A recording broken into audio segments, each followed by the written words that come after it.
Hello hi, నేను మీ హైదర్ని. గుర్తుపట్టి లేదనుకుంటా.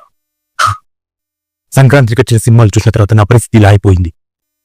సో సంక్రాంతికి వచ్చిన 2025లో సినిమాలు ఒకదాని గురించి ఒకటి మాట్లాడుకుందా పోదు.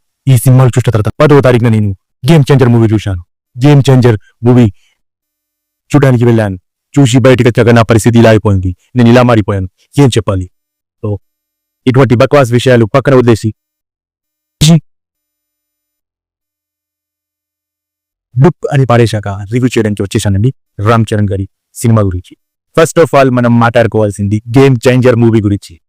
సో గేమ్ చేంజర్ మూవీ చూసిన తర్వాత ఎలా ఫీల్ అయ్యానంటే, చాలా రోజుల తర్వాత ఇలాంటి సినిమా చూశాను. శంకర్ మార్క్ లేని సినిమాని చూశాను.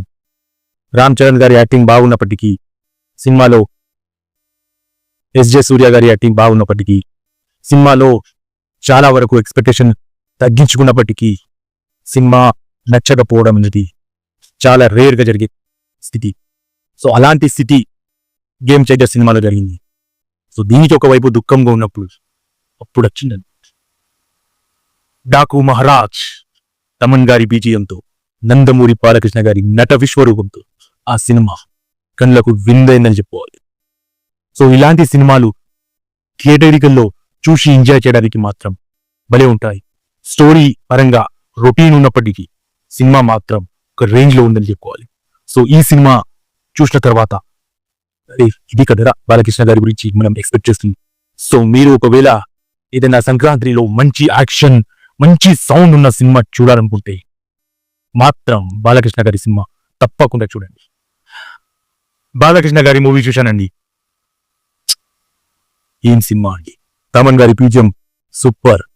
ఎలా అనిపించిందంటే సినిమా ఎలా ఉండాలి బాలకృష్ణ తోటి అలా ఉందండి. సో అది చూసిన తర్వాత నేను ఇలా హెయిర్ కట్ అనేది చేయించా. సో మీకు కూడా కావాలనుకుంటే ఇలాంటి బాలకృష్ణ లాంటి హెయిర్ కట్ త్వరగా వెళ్ళి గాంధీ కటింగ్ అని చెప్పండి, ఇలా చేసేస్తారు.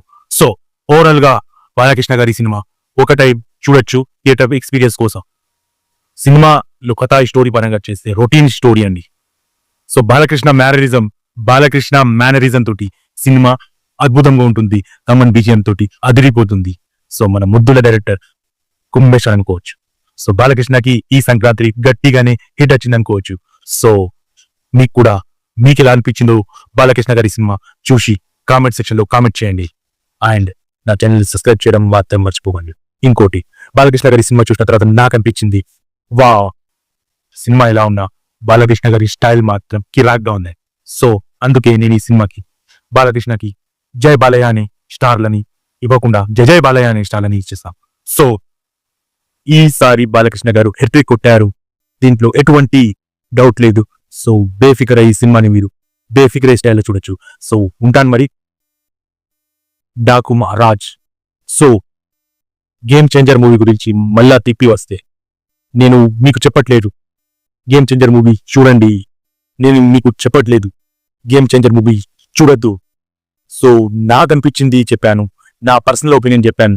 నాకు ఈ సినిమా మీద ఎటువంటి ఎక్స్పెక్టేషన్లు పెట్టుకోకుండా పోయినా, శివాజీ ఒకే ఒక్కడు ఎలిమెంట్స్ కలిపి అయినా ఈ సినిమాని మనకు పెట్టి ఉంటే బాగుండే అన్నట్టుగా అనిపించిన, కానీ అటు ఇటుగా నాకు ఆ సినిమాని వెయిట్ చేసుకుంటే కొన్ని రోజులు ఓటీటీలో కూడా చూస్తే అయిపోతుండేగా అనిపించింది. ఏంటండి శంకర్ గారు, మా కోసం సినిమాలు చేయండి. రామ్ గోపాల్ వర్మ దారిలోనే నడుస్తున్నారు అనుకుంటా మన శంకర్ గారు కూడా. ఎందుకంటే శంకర్ గారు, పూరి జగన్నాథ్ గారు అందరూ మన రామ్ గోపాల్ వర్మ గారి దారిలో నడిస్తే సినిమాలు ఈ విధంగానే ఉంటాయి. సో ఇవన్నీ పక్కన పెట్టేసి ఇవాళ చూసిన సంక్రాంతికి వస్తున్న మూవీ డైరెక్టర్ అనిల్ రావుపురి గారండి. నమస్కారం. సరిలేరు మీకు F2 ఇలా చెప్పుకుంటూ పోతుంది. ఈ సినిమా కూడా భలే ఉందండి. ఈ సినిమాలో కూడా స్టోరీ విషయానికి పక్కన పెట్టేస్తే నరేషన్, స్క్రీన్ ప్లే ఆకట్టుకుంది. కామెడీ కూడా ఒక రేంజ్ లో ఉంటుంది. వెంకటేష్ గారి గురించి చెప్పాల్సిన అవసరం లేదు, ఆయన టైమింగ్ గురించి డిస్కస్ చేయాల్సిన అవసరం లేదు. సో నాకు ఈ సినిమా సంక్రాంతికి వస్తున్నామంటే రియల్ గానే సంక్రాంతికి ఈ సినిమా చూడాలి అనిపించింది. సో ఈ సినిమా చూసిన తర్వాత గేమ్ చేంజర్ సినిమా నిర్మాత అయిన దిల్రాజు గారు పోనీలే ఏమేమో అనుకుంటాం అవుతా ఏంటి అని అనిపించింది. సో ఓవరాల్ గా చెప్పుకుంటే ఈ సంక్రాంతికి గట్టిగా కొడుతున్నామంటే సంక్రాంతికి వస్తున్నాం అనే సినిమాతోటి వెంకటేష్ గారు డాకు మహారాజ్ తోటి బాలకృష్ణ గారు ఈ ఇద్దరు విజయాన్ని అందుకున్నారని చెప్పుకోవచ్చు. అదే విధంగా మన రామ్ చరణ్ గారి సినిమా గేమ్ చేంజర్ అటు ఇటు కాకుండా ఓవరాల్ గా వన్ టైం వాచబుల్ మూవీగా చూసుకోవచ్చు. సో నేను చెప్పిన ఈ review only just for the entertainment. నేను ఎవరిని ఉద్దేశించి చెప్పట్లేదు. నా రివ్యూ వల్ల మీరు సినిమా చూడకపోవడం ఇలాంటిది ఏమీ జరగదు నాకు తెలిసి. So just for the entertainment కోసం చెప్తున్నాను రివ్యూ, నా ఒపీనియన్ చెప్తున్నాను అంతేగాని నేను ఎవరిని ఉద్దేశించట్లేదు, ఎవరి సినిమా బాగాలేదని చెప్పట్లేదు. సో ఎటువంటి థింక్ చేయకండి. సో అన్ని సినిమాలు బాగుండాలి, సినిమా మాత్రమే బాగుండాలి అని కోరుకునే మనిషిని నేను. So thank you very much. Please subscribe చేయండి.